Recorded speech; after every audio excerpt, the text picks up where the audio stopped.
Hey everybody, good morning or almost good afternoon. It's about lunchtime here in Dallas, and I thought lunch would be a great time to talk about carbs.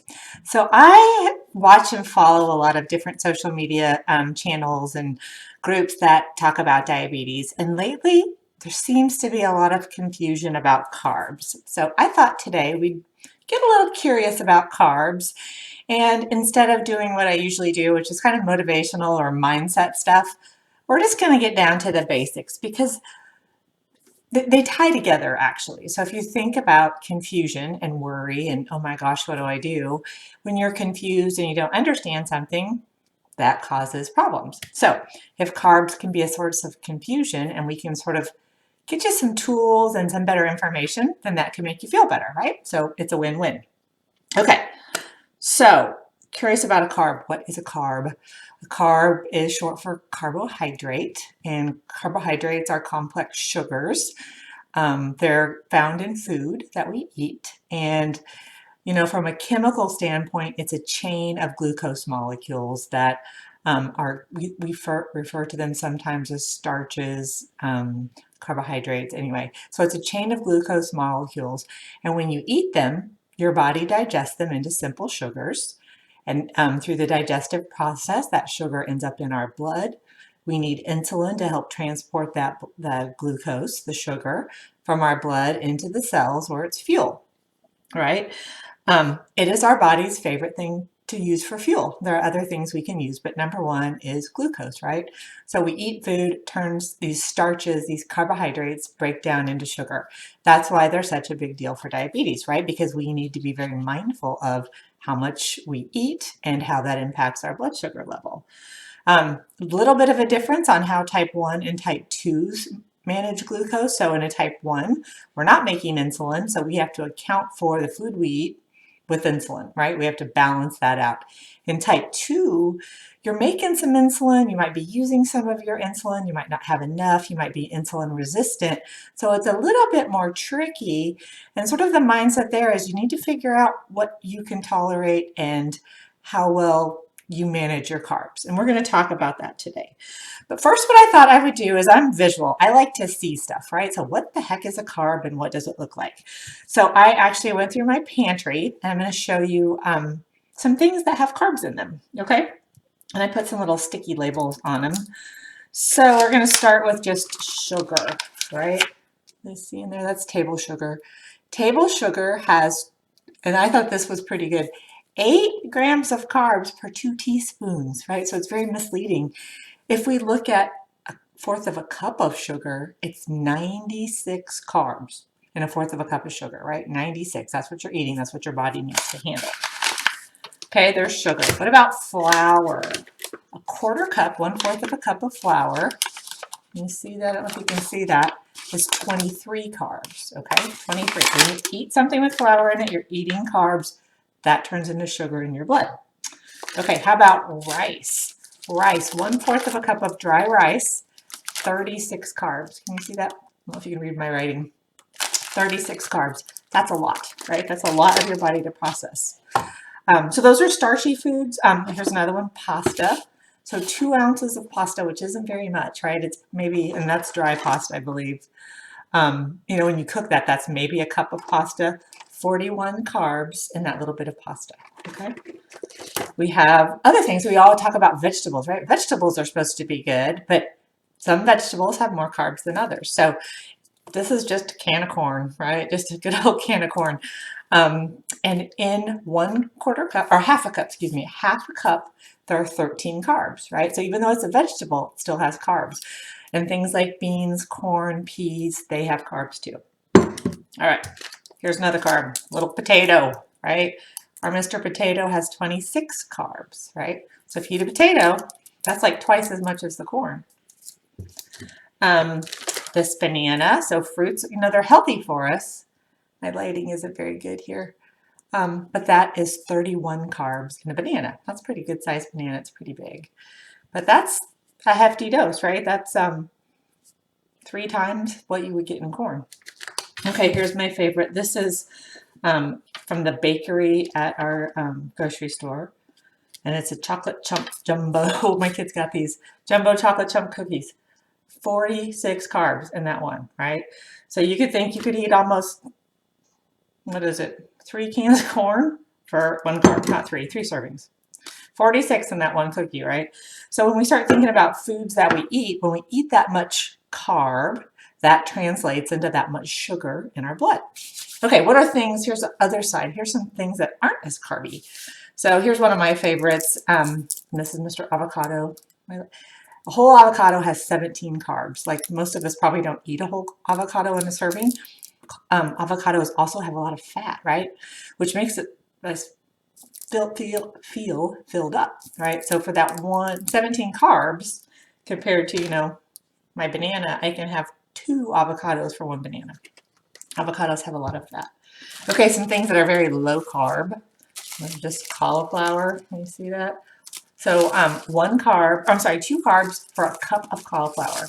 So you see a lot of recipes and things where they've used cauliflower instead of rice. And if we think about it, let me grab my rice. So in 1 cup, I have 2 carbs. In 1/4 of a cup of rice, I have 36. So you can see the difference. You can eat a lot more of this and feel full.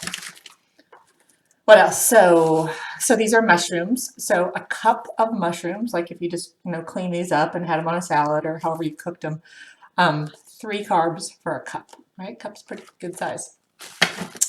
Have some ham. Again, I'm just pulling stuff out of my fridge. So 2 carbs and 2 ounces of ham. That's a couple slices probably, but only 2 carbs in that. Meat usually tends to have not very much. And this guy won't stick, but in a whole cucumber, there are 6 carbs, right? So there's a lot of starchy stuff in there, but just not very much. And one of my favorite treats, cheese, and there are 0 carbs. It's all fat, right? Okay, so why are carbs important? What do we do with them? Well, just looking at that, if you're type 1, we have to know how many carbs we eat because then we adjust our insulin dose to that, right? Or we try to, depending on what your insulin regimen is, most people today often take a shot of insulin depending on the carbs that they're ingesting. Other people may still do like the mixture of insulin where you take something in the morning and later it kicks in. So when that kicks in, you need to know how many carbs you need to eat to balance that out. If you're type 2 and you're taking some of the different medications that help lower your sugars or help perhaps your body be more sensitive to the insulin it produces, or maybe you're taking some long-acting insulin, you need to know how many carbs you can eat without your blood sugar getting too high, right? So you've got some insulin working in the background. There's other things going on. You've got medications trying to play into it.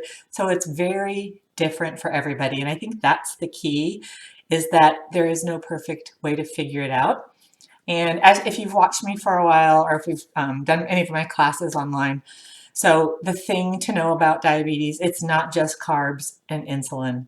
It's all these other factors. These are the ones we try to focus on the most because they're easiest to control. But there's a lot of other factors that go into what your actual blood sugar level is. There's other hormones, there's stress, heck, the weather, your hydration status. There's many, many, many other factors. But the biggest ones that we can manage and do something about are the foods we eat and medicines we take. So what's the perfect answer? How many should I eat? What's the right amount? And again, it's different for everybody. So let's see what else I haven't told you about. Oh, a couple things.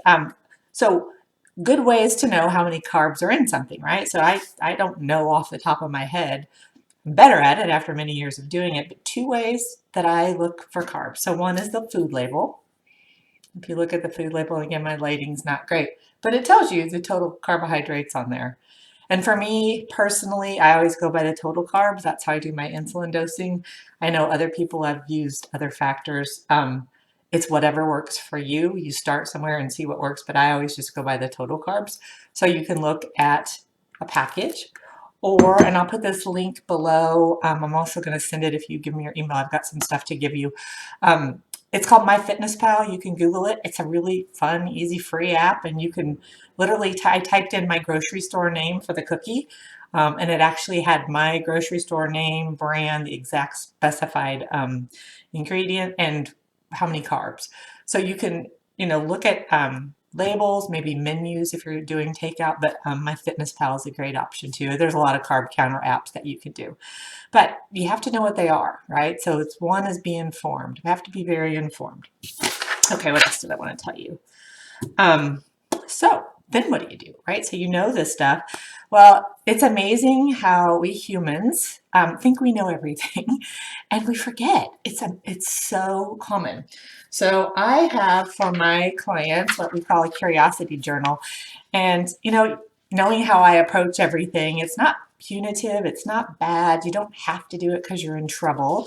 But a curiosity journal is a way to put all your information somewhere so that you can learn because you are different and it's not going to be the same. So I have this little journal, and it's really just a form, and it has the date, time, what I eat, how many carbs are in it, what insulin I took or meds I took at what time, blood sugar, exercise, how I was feeling, sleep, all these different variables. And I track it literally. And I'm not saying that I do it every day all the time, but if I feel like things are out of sorts or if I'm curious, as I've gotten older, it's changed. Every once in a while, I just get curious and I want to see how am I tolerating things. So I just write it down for a while. And then you go back and you look and you're like, wow, I had no idea, right? Because often you think about it and we really don't ever have a big picture of our life because we're living it, right? We're in our life, doing our thing, going about our day, and we check our blood sugar and do whatever. But it's a whole different ballgame when it's on black and white in a piece of paper. And we can get curious about, well, if I ate that, what happened to my blood sugar? Or I ate that, what happened? Or I went and I did activity, what did that do? You think that you know what's going on, but I tell you, you will be shocked and surprised. It's a simple exercise, and here's the thing, you get to choose that you want to do it. It's yours. You don't have to show it to anybody unless you decide you want to. And nobody's going to blame or shame you or do anything. It's just yours to figure things out. And the numbers are not good or bad. They're bits of information. And from that information, you go and make new choices. So maybe you need to change your bolusing, maybe a little bit more, maybe a little bit less. Maybe you need to talk with your doctor. And all of this really is what you're comfortable with. So I manage mine pretty independently. If you're new to the game, you may want to be talking with your diabetes instructor or your physician, your provider, whoever's helping you. But having it all written down with like this timeline of what's going on, I did this, then this happened, very, very informative. Okay, let's see. Okay, I think that's pretty much it. So know your carbs, like look on the labels, look on the menus, look things up. And what I want to offer you is I'm going to put a link below this video and I'll send you my journal, right? So you don't have to kind of go reinvent the wheel. You can just download it, print it out, and just go be curious, write some stuff down, check some things out. And honestly, it's for you. It's for you. That's the thing I want you to take away from this is that you decide what you want to do with it, right? You can look at it, you can do it, you can not do it. It's your choice and you will benefit or not benefit from it. And that's the piece I think that we often forget in diabetes is all these other people want us to do things and be a certain way. And that's great what they want, but at the end of the day, it's what you're willing to do. So if you're curious about carbs, my advice is start looking at them. Notice what you're eating. Notice how much you're eating because it sneaks in real quickly. And write it down and then go back and look at it, right? So not rocket science, but also it is how you learn, okay? I could talk about this all day. Look up some stuff. It was kind of fun for me to go through my pantry and label some carbs because it's amazing what's in there. Okay, that is it. Thanks for joining me. I see all the people online. Thanks for being on with me. And I'm going to put a link, and all you need to do is just put your email in, and then I'll shoot you an email. It has a link to the journal, and you can get started. And if you have any questions, please feel free to ask me. Okay, to all my diet buddies out there, keep doing your best, be well, and stay happy. Thanks.